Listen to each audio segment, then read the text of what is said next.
Well, the U.S. president has once again repeated threats against Iran over the country's nuclear energy program. We will be in close consultation with Israel and our other friends and allies in the region during this process. And our hope is that we can resolve this diplomatically. But as President of the United States, I've said before, and I will repeat, that we take no options off the table, including military options. Obama made the remarks during a meeting with Israeli Prime Minister Benjamin Netanyahu in Washington. Obama says America's unshakable bond with Israel is stronger than ever.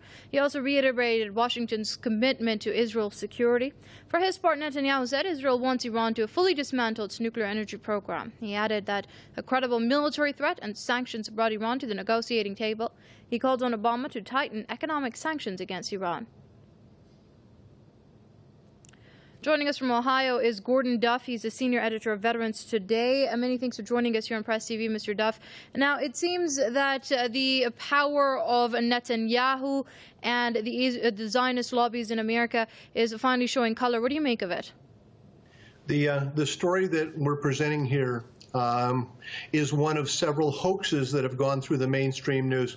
In actuality, President Obama's intention wasn't to pass on the information that's being reported at all. The stories themselves originated within the AIPAC lobby, were passed on to the New York Times and the Washington Post. They are a hoax. The stories themselves originate from statements made by members of the press and Netanyahu. The president has in no way changed his commitment to improved relations with Iran. The story, like a story we had a week ago, where the Iranian President Rouhani was purposefully misquoted by all of the mainstream news here as having made Holocaust denial statements. That's another hoax. Prior to that, there have been similar hoaxes in the Wall Street Journal and New York Times about no-fly zones over Syria, about America moving massive numbers of troops through Jordan, about attacking Syria and Iran. And these have been in the American papers. They've been all false.